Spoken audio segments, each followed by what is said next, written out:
"But Mom," Chris whined, "it's Saturday. I've got things I was gonna do." "No buts, Lindsay," Chris's mom said. "That garage needs to be cleaned out, and since Stacy is over at her friend's right now, that job falls to you." After several more minutes of pleading, Chris gave up, realizing the futility of his arguments. Reluctantly, he went out to the garage, kissing his weekend goodbye. Turning the lights on in the garage, Chris looked around, seeing his dad's work area, still cluttered with odds and ends from the last time his dad had worked there. His dad had died 3 months earlier, killed by a drunk driver who swerved off the road into the sidewalk where his dad had been walking. Chris had been hit hard by his dad's death, but was beginning to get on with his life. Being asked to clean up the garage made him realize that his mom was moving on as well, and as hard as it was for him to face these mementos of his dad's, Chris knew that they'd have to face them eventually. He was only 13 years old, and already he'd lost his father. His 15-year-old sister, Stacy, had handled their father's loss a little easier than Chris, but she spent more time with her friends now, as if she were afraid to come home and see the empty seat at the dinner table. Sometimes, Chris envied Stacy all her friends, and that she could get away, while he was stuck at home with Mom, and doing all the chores. Sadly, Chris walked over to the dust-covered tabletop, looking at the half-finished projects. Finding a cardboard box, Chris started tossing the screws and metal pieces into it, trying to get things neatened up. As he sneezed from the dust, something on the corner of the table caught his eye. Unlike most of the things on the table, it looked like it was finished. Not knowing what it was, Chris carefully picked it up, looking at it, seeing that it was a box that looked like some sort of overly large remote control with buttons on it. His dad had been an inventor, always spending time in the garage fiddling with things on his free time, claiming that one day he was going to make something worth inventing. Not like that combination coffee maker / alarm clock / TV he'd once patented. Chris never knew why his dad even bothered. He had been a pretty successful plumber, and didn't even have any real college, but that had never stopped him from trying to invent things, to the amusement of his family. Chris chuckled to himself, thinking that he'd been pretty lucky that his dad didn't have an even more embarrassing hobby, like his friend Tim's dad, who collected Elvis memorabilia. Picking up the small box, he turned it over, seeing that it had slots for D batteries, but that there weren't any in there. "Wonder what this is," Chris muttered to himself. "Probably some sort of combo TV remote and garage door opener." He chuckled, knowing that it was just like his dad to make something like that. As he was looking at the back, Chris noticed something was written on the box. It said "MIX device." "What the hell?" he muttered again, putting the thing down. Then he saw the papers under where the box had been sitting, and he picked them up, seeing that they were his dad's notes. He saw a sketch of the box, as well as different drawings. Most of his dad's writing he couldn't make out very clearly, but what he did see was on the front, saying "Mobile Identity Exchange Device." MIXD. Curiously, Chris flipped through the notes, unable to make much out from them, but the name did sound kind of cool, whatever it meant. Carefully, he set the box and the notes off to the side, then went back to work putting the other stuff into the box. Stacy said goodbye to her friend Cindy, calling out behind her, "I'll see you tomorrow." She wasn't looking forward to getting home, since her mom had started nagging a lot more after her dad had died. She sort of felt sorry for Chris, being stuck with Mom's nagging, but not too much. After all, she was 15 and was too old to be stuck around the house all the time. "Hey Chris," she said, walking into the door, noticing that he looked a little dusty and tired. "What have you been up to all day?" She laughed, already having a good idea. When Chris told her about having to clean up the garage, she laughed again. "Tough luck," she said, running upstairs. Later, after they'd eaten dinner and were upstairs in their rooms, Chris walked into Stacy's room, MIX device in hand, along with all the notes. "I found this in Dad's workshop," he said, showing her. "I'm not really sure what it was supposed to do." Stacy looked at the box, thinking it was stupid. Still, it was one of the last things her dad had been working on, so she looked at it. Scanning through the notes, she was able to make out a little more than Chris could. Finally, she looked at Chris, saying, "It says here that it somehow can turn people into copies of other people." "Yeah, right," Chris said sarcastically, then stopped, realizing that it sounded like something Dad would make. One time, he tried making an invisibility belt that only gave an electrical shock to anyone wearing it. Well, it obviously won't work, Chris said, and Stacy laughed, agreeing with him. Let's try it anyway, she suggested. See what it really does with that. She went to her radio and pulled out the batteries and put them into the back of the MIXD and made sure they were in there securely. Then she turned on the power. Nothing happened, which was no surprise. The power light was lit, but none of the other lights in front were lit. Then they noticed that next to 5 small unlit lights, it said pattern 1, pattern 2, up to pattern 5. After several more minutes reading through the notes, Chris looked up saying, I think you have to sort of load it or tune it to the person you want to copy. How stupid, he muttered. Here, Stacy said to her brother, pointed at me, and push this load button next to pattern 1. Chris did what Stacy said, and heard a faint buzzing, then the pattern 1 light lit up. Cool, Chris said. Before they could explore any more, their mom popped her head in. Chris, she said, X-Files is on. Quickly Chris took off out of Stacy's room, the box all forgotten about. Stacy just left the MIXD in the corner as she turned her CD player on. Getting bored, she started reading through the notes again. But Mom, Stacy whined, I'm supposed to go to the mall with Cindy today. I don't care, snapped Lindsay. I want you to clean the house today, while your brother finishes up the garage. I've got to go run some errands. You didn't give me any warning, Stacy snapped, getting angry. She already made plans for the day, and her mom was making her spend all day doing chores, and telling her at the last minute. She couldn't believe this. Her mom had been doing this more and more lately, and she was getting pissed. If I hear another word, snapped Lindsay, you're going to be grounded for a week. With that, she turned around, leaving her furious daughter glaring at her from behind. Stacy was furious. She'd been planning on this trip with Cindy all week. They were going to watch that movie, then meet up with a couple of guys from school. Now this. Angrily, she picked up the phone to let Cindy know the bad news. After vacuuming most of the house, Stacy only got angrier at her mom for making her do this, when she had other plans. Finally, she stopped, and looked in on Chris, seeing that he wasn't happy about it either, but had burned out most of his frustration the day before. That and he didn't have any of his plans disrupted by this. Stacy decided that she needed a break, and went to take a walk, hoping that it would let her calm down a little. As she went to her room to pick up her purse, she noticed the mixed device on the floor, and the notes she'd read. Smiling, she slipped it into her purse, deciding that this thing needed to be tested. Catching the bus down the street, Stacy rode to the other side of town, getting off at the park. She walked around, and finally sat down on a bench, watching the children play. As she watched them, she worried for a moment that her mom might be back by the time she got home, but she didn't care. She was still too pissed off, and was too late to make it with her friends. Staring at a little girl running along the grass, Stacy got an idea. She didn't think it would work, but if it did, she smiled, thinking about that. Carefully, she pulled the box from her purse, making sure that it still had power. She noticed that the light was still lit next to pattern 1. She waited until the little girl ran by, closer, then pushed the load button on pattern 2, seeing that the light did come on. Smiling, she put the box into her purse again, and started on her way home, feeling a lot better. Chris cringed under his mom's angry scrutiny. I told you, I don't know where Stacy went, Chris said. I didn't even know she left. His mom glared at him for a few more seconds, then seemed to believe him, and let him get away. He was about to go to his room, but thought that he wanted to see what happened when Stacy got home. Finally, Stacy got back home, with her mom angrily waiting for her at the door. I told you to stay home and clean the house, Lindsay yelled at Stacy. You are grounded for 2 weeks, young lady. What the hell do you expect? Stacy yells back, angrily.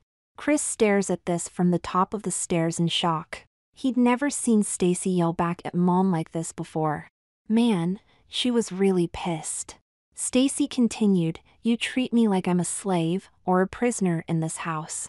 Well, fuck you. 'Cause I ain't your goddamn slave. You don't treat me like a human being, and you don't care that I already have plans. It's just clean this, or clean that. At this, Stacy started to walk away, past her completely stunned mother.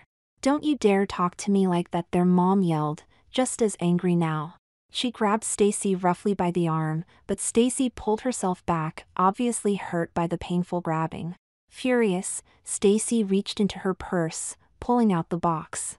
She pointed at her mother and pushed the change button next to pattern 2, not believing it would have any effect, but too angry to do anything else. If she had a gun at that moment, she probably would have shot it, as angry as she was.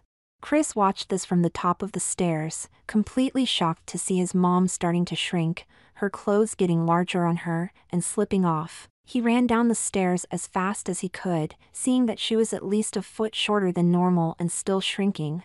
Horrified, he looked up at Stacy, seeing the look of shock on her own face, as well as one of satisfaction. He noticed the box in her hands, and was even more shocked to realize that one of Dad's inventions had worked. They kept staring at their mom, watching as she grew younger and younger, seeing the look of absolute horror and confusion on her face as she looked down, holding her breasts as they shrunk to nothing. A minute after the change started, it finished, leaving their mom looking like a 6-year-old girl. Stacy noticed that she looked exactly like the girl in the park, even to the dark blonde hair. "What did you do to me?" Lindsay yelled, in her child's voice, looking up at her 2 children. In spite of trying to come off sounding authoritative, she sounded instead like a petulant little girl, which sent Stacy into a fit of laughter, making their mom glare up at them even harder. "It was this," Stacy said proudly, holding the box out. "It was one of Dad's last inventions. Chris found it yesterday when you made him clean the garage." Lindsay glared at Chris as if it were all his fault. "Change me back now," she demanded, reaching for the box. Stacy laughed, holding the box just too high for her mom to get to, enjoying the game of raising it higher every time her now diminutive mom jumped for it. "I don't know if I can turn you back," Stacy teased her. "This was the first time that we tested it, and I'm afraid that I forgot to even record your old patterns." Stacy smiled at the look of horror on her mom's face, knowing from what she'd read in the notes that the patterns of those changed automatically went into storage. But she didn't want to tell her mom that. She figured that she'd leave her mom like this for a few days, to show her what it was like to be pushed around. Chris came up to Stacy, whispering in her ear so that their mom couldn't hear. "How long are we going to leave her like that?" Stacy smiled, and told him just a couple days. He didn't like it, but didn't say anything. He was still amazed that the thing actually worked. Stacy laughed at her mom, noticing that her clothes were piled around her ankles, far too large to fit. Then she remembered something, and ran to the attic, pulling out a box of clothes she'd outgrown long ago. Smiling, she brought down some of her old outgrown clothes for her mom to wear, and tossed them at her, telling her to get dressed. Reluctantly, Lindsay put them on, feeling humiliated to be dressing in little girl's clothes.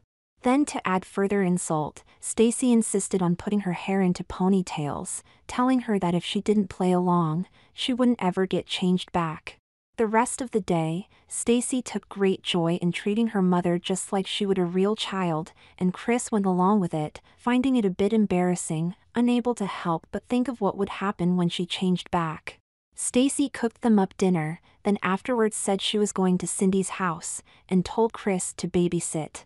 Chris resented the way Stacy just told him what to do and walked out, leaving him to watch their mom. They just sat in the living room, uncomfortably staring across at each other. Mom," Chris started, feeling uncomfortable calling a child that. "I'm sorry this happened." He was sure that Stacy had taken the MIXD with her, so that he couldn't change their mom back. Lindsay just looked up at her son, feeling so small and helpless. She couldn't believe that they'd done this to her. Chris heard a knock on the door, and went to answer it, finding that Mrs. Tillis, their neighbor, was standing there. "What can I do for you?" Chris asked her politely.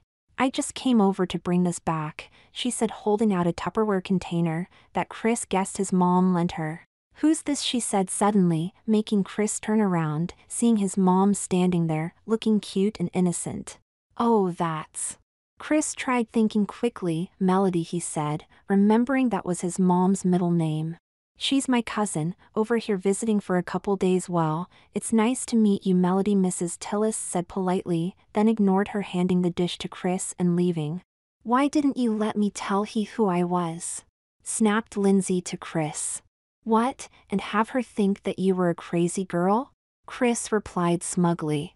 Come on, Melody, he said, watching her wince, it's your bedtime and little girls need their sleep. With that, he took her upstairs to her room and told her to go to bed. Reluctantly she complied, knowing that she had no choice but to do so until she could find that box and change back. The next day, Chris went off to school like he did every Monday, feeling very uncomfortable about leaving Stacy at home watching his mom. But Stacy insisted on skipping school to take care of Melody, not trusting anyone else, and wanting to fully enjoy the experience of bossing her mom around. She had laughed when Chris told her about Mrs. Tillis and calling her their mom, Melody. She liked it, and made sure that was what she used to address the new child. Chris impatiently waited for school to get out so he could hurry home, and was greatly relieved when he finally got done. Getting home, he found Melody looking rather unhappy and watching Barney on TV. He saw his sister on the phone, talking to one of her friends.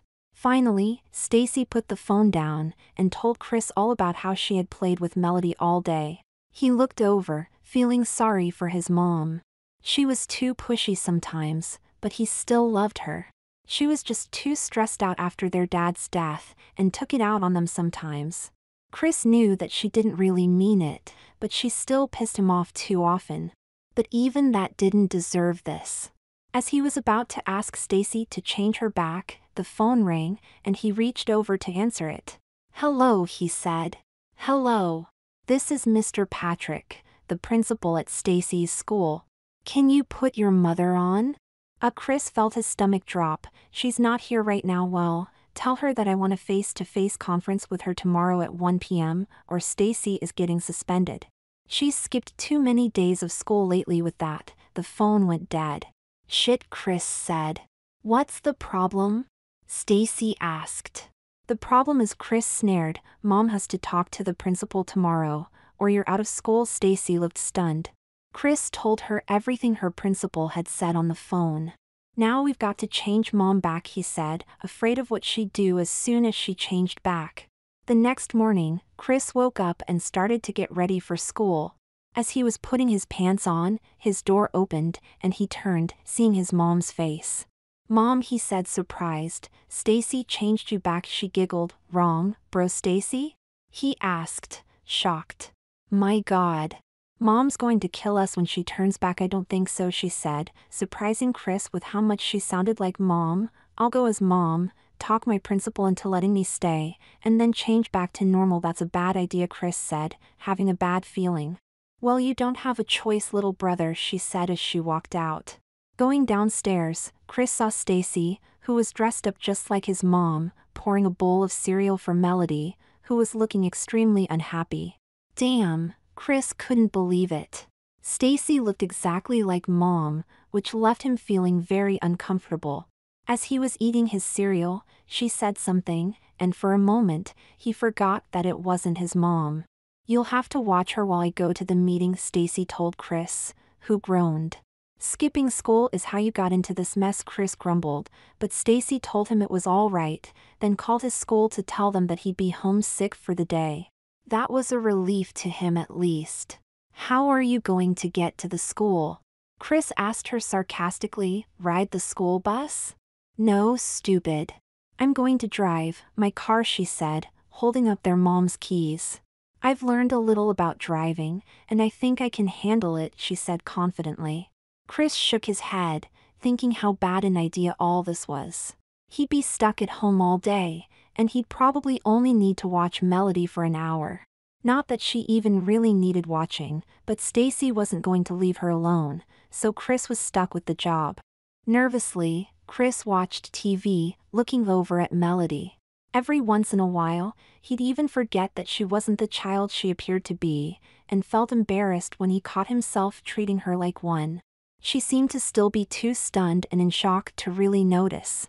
Around lunchtime, Stacy was beginning to get ready to go, though the meeting was still a little ways off. The phone rang, and Stacy answered it. Chris watched her talking on it for a minute, then put it back down.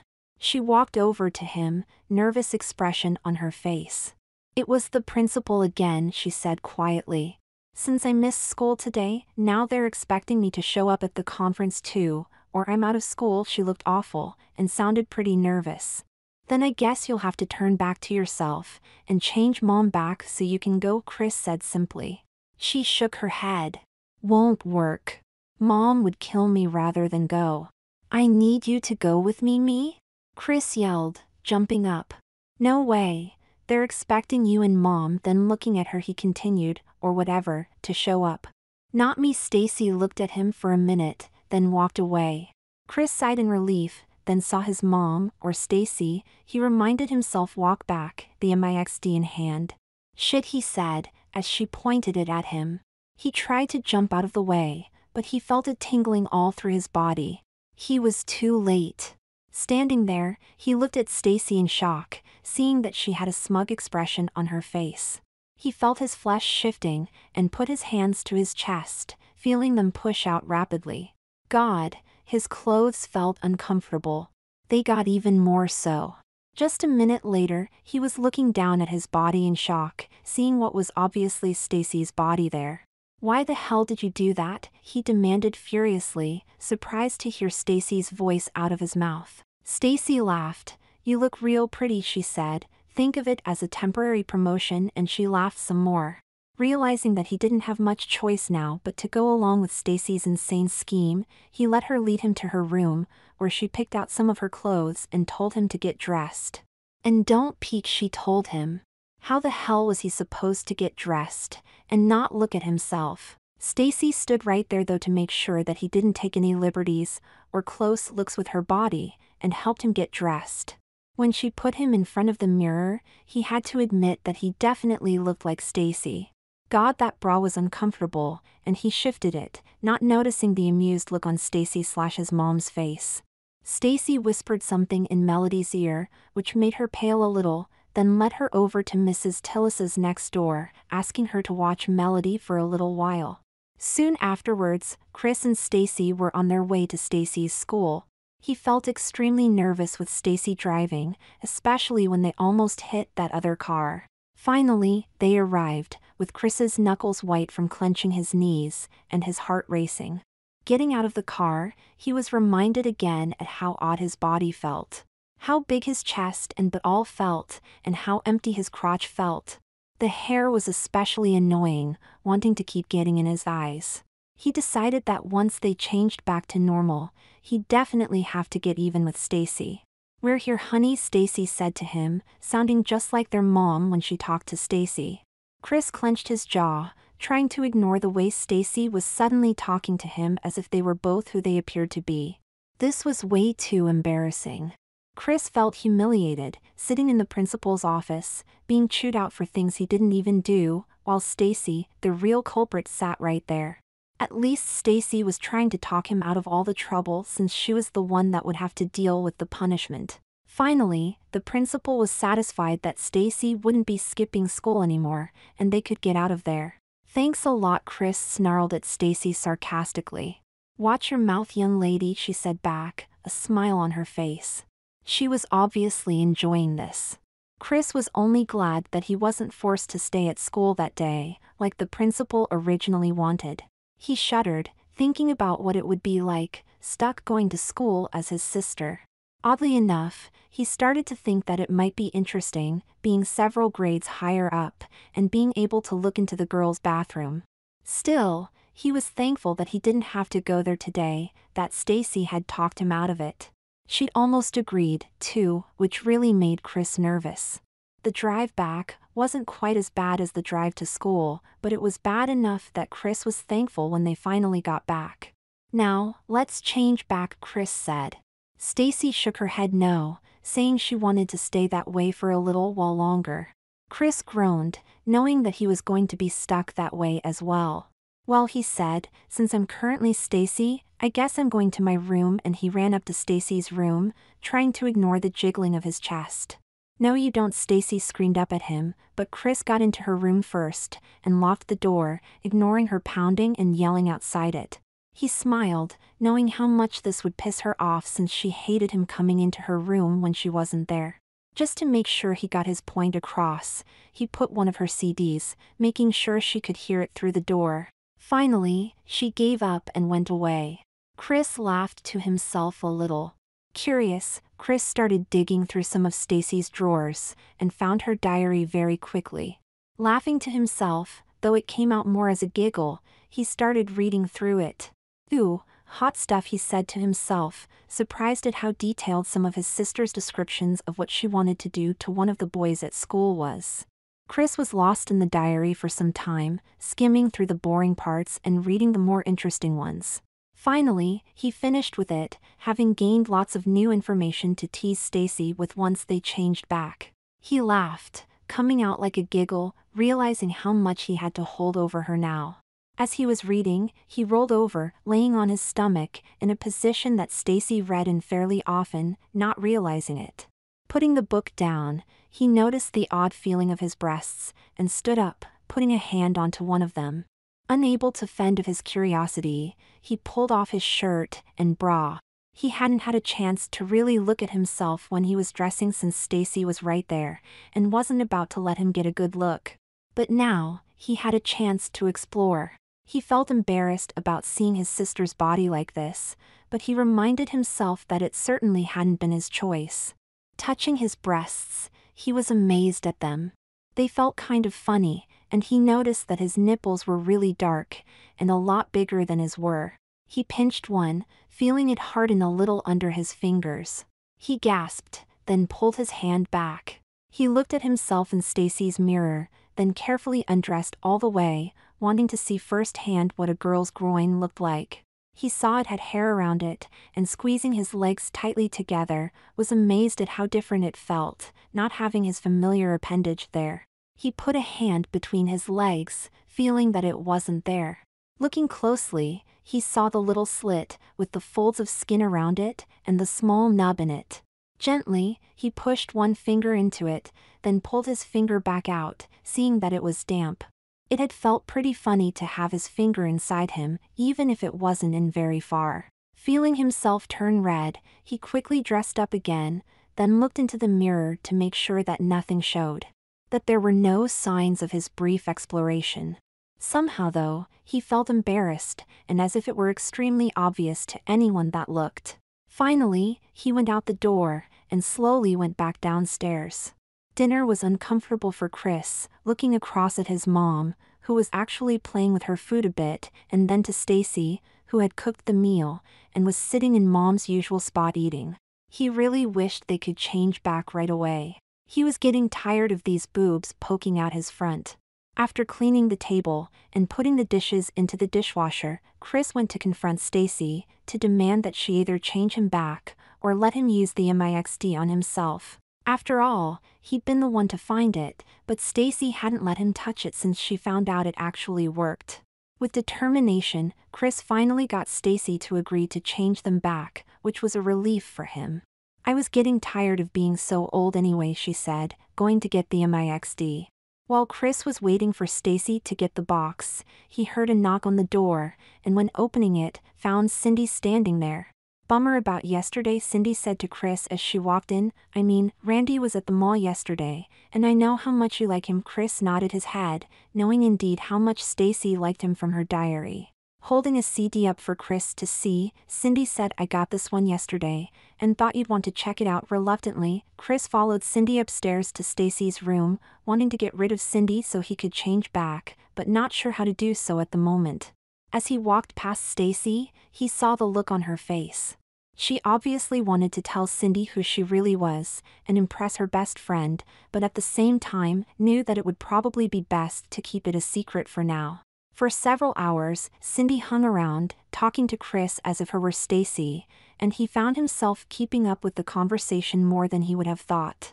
All those conversations he'd overheard Cindy and Stacy having were a big help, though not as big as Stacy's diary. Man, he was glad that he read that thing. When Cindy started talking about boys, Chris felt rather embarrassed, but using what he'd read, he decided why not play along and actually pretend to be Stacy. He thought it was funny, and let himself get into the role for a while. Finally, Cindy said she had to go, and Chris looked over at the clock, realizing that it was getting late. He waved goodbye as Cindy left, and looked down at his breasts, remembered that he really wanted to get changed back as soon as possible. Going back out, Chris found that Melody had already been put to sleep in his room, which left him to sleep in Stacy's room. "Let's change back now," he suggested to Stacy, who shook her head no. "Melody's already asleep, so let's wait until morning," Stacy told him.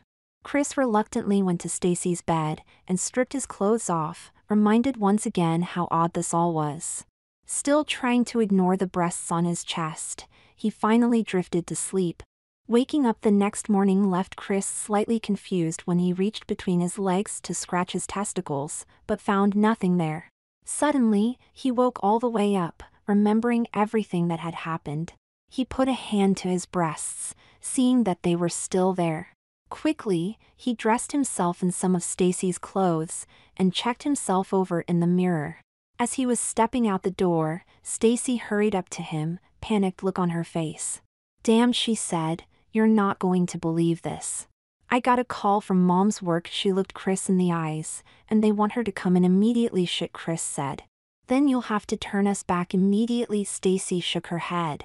"No time, I've got to go now, so Mom doesn't get fired, and I'm supposed to be at school too." Chris didn't like the sound of where this was going. "You're going to have to go for me," Stacy pleaded. Chris tried to argue with her, but saw that Stacy was in too much of a hurry, and ran out the door into their mom's car, leaving Chris standing there annoyed.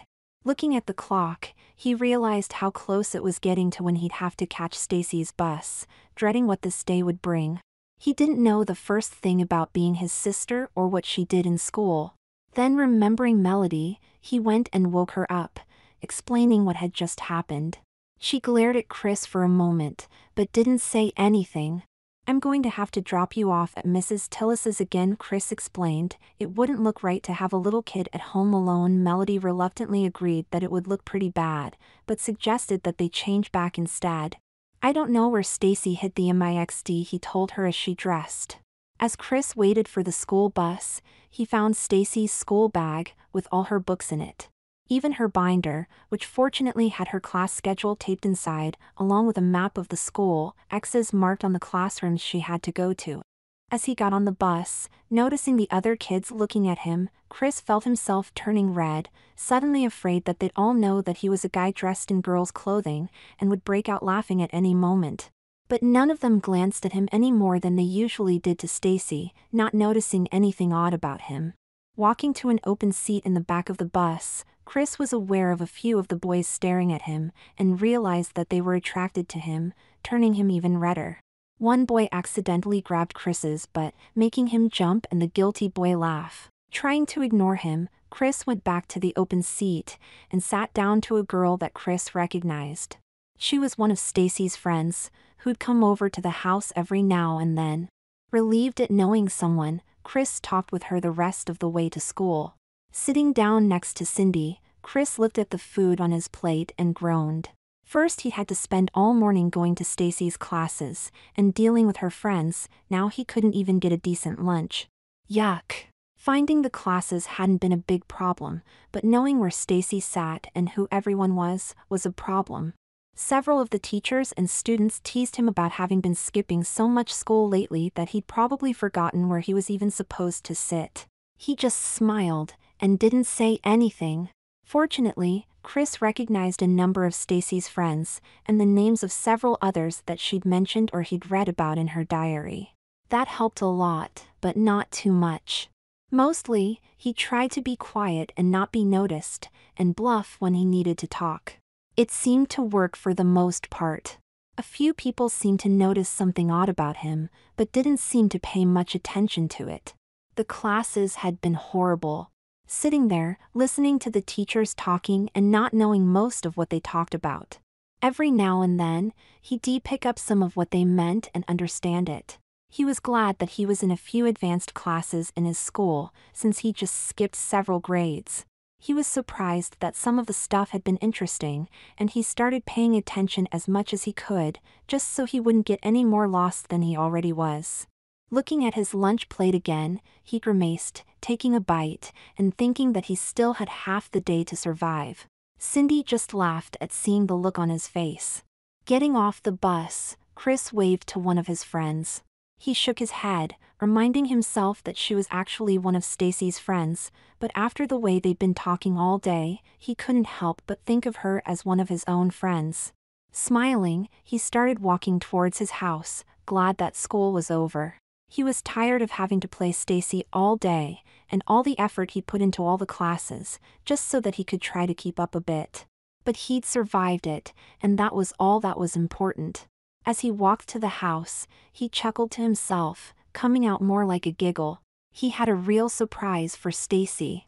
He hadn't originally meant to do her this favor, but it kind of happened, and he ended up making a date this coming Friday with Randy, the boy she'd been dreaming about. Getting in the house, he noticed that Mom, Stacy, he shook his head reminding himself, still wasn't home from work. Remembering Melody, he went over to Mrs. Tillis and thanked her, picking up Melody. He laughed to himself though, walking in and seeing Melody playing dolls on the floor with Mrs. Tillis's daughters, and actually seeming to enjoy herself. She actually seemed reluctant to go home, which made Chris a little nervous, and amused at the same time. It wasn't much later when Stacy got home, looking fairly tired. "It was harder than I thought," Stacy muttered when Chris asked her about Mom's work. "It was pretty cool though, being called Lindsay all day, and having people treat me like an adult." Stacy set her purse down next to the table, then went into the kitchen, bringing a cup of coffee back with her. "But you don't drink coffee," Chris said, a bit surprised. "I kind of started today, when everyone else around was drinking it, and I needed to wake up." Stacy looked a little embarrassed, but took a sip anyway. Chris shook his head, once again thinking how odd this all was. "Can you start dinner?" Stacy asked him. "I'm too tired." Chris nodded, and went to the kitchen to see what he could do. He'd never really cooked before, but had watched. He kept asking Stacy about things as he started preparing the food. He was really glad that he could at least ask her his questions about cooking instead of having to figure it all out himself. Sitting the finished dinner onto the table, Chris asked, "Can we change back now?" Stacy shook her head yes as she bit into a fork full of spaghetti.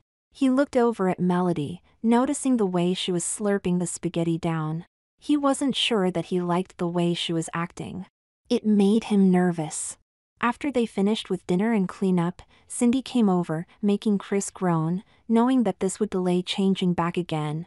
He decided though, that he was definitely going to change back that night, and wasn't going to accept any more delays after Cindy was gone. He looked over, seeing the glare of resentment that Melody was giving Cindy, obviously annoyed over the delay as well. Chris was talking to Cindy in the living room, surprised to find himself actually interested in what she was saying and just as caught up in the conversation. After a little while, they heard a loud crash and ran to the next room, where they saw Melody, holding the mixed in front of the closet, with all the contents of the closet spilled down around her. Stacy came running in, then stopped, seeing Melody with the box in hand. Melody said, "I'm changing back now," sounding odd in her childish voice. She looked down at the controls, obviously unsure how to operate them. She pushed a button, and suddenly Cindy yelled out. Before their eyes, Cindy started changing. Chest going flatter, and her whole body shifting. A minute later, what appeared to be Chris was standing there, looking absolutely shocked, wearing Cindy's clothes. "Oh my God," Cindy yelled out, staring at the little girl, and at her own chest, back and forth. Stacy moved forward to grab the box, but Melody pushed another button, still pointing the box in Cindy's general direction. Once again, Cindy started to change, this time, back into her own form. She looked down at herself, obviously relieved as she finished up her changing. Readjusting her bra, she stared in horror at the little girl with the box. Melody pointed the box at Stacy, and Cindy grew afraid of what this little girl was going to do to her best friend's mom. Without thinking, she grabbed the lamp off the shelf next to her, and flung it at the little girl's hands, at the box. With a loud crash, the box was knocked out of Melody's hands, smashing to the floor. Stacy and Chris ran to Melody, Stacy grabbing the MIXD, while Chris checked to see that Melody wasn't injured. Cindy watched this wall with startlement. Then Stacy held the box out, horrified look in her face. The casing was cracked wide open, and wires and a circuit card hung out, broken in half. She could only stare at it in horror, then glare at Cindy angrily. Chris stared in shock at the ruined device, knowing what it meant if they couldn't fix it. Melody saw it and started crying, sounding like any other child. Fiddling with it, Stacy tried getting it to work, but nothing happened. Even the power light wouldn't come on. What the hell is going on? Cindy asked, seeing all three of these people staring at the broken box in absolute horror. After a few minutes, Stacy told her the whole story, then broke out sobbing, "I don't want to be old," while Cindy only stared at Chris, unable to believe that this wasn't really Stacy but her little brother instead. Over the next week, Stacy continued filling in for her mom at work, knowing that now it might be her job, permanently. Chris reluctantly went to school as Stacy, finding it both exciting and challenging, as well as frightening. It didn't take him long to start catching up on the work material, and with Cindy and Stacy's aid, he soon knew everything he needed to in order to fit in. He was surprised that instead of being angry at him, Cindy actually seemed interested, and became his best friend for real. He knew he never would have been able to handle all this without her help. Melody seemed to snap, and withdraw more into herself, acting more and more like the child she appeared to be. They didn't know what to do about her, but realized that her acting like a child for real might be best, so made sure to keep treating her as such. They told the neighbors that Melody was Stacy/Lindsay's niece, and that Chris went off to live with his uncle for a while, so as to have a positive male role model. They tried fixing the MIXD, but nothing they did had any real effect. The notes didn't do much good, too much of them being unreadable, and not covering everything. Sadly, they gave up on fixing the MIXD, and tried to settle into their new lives.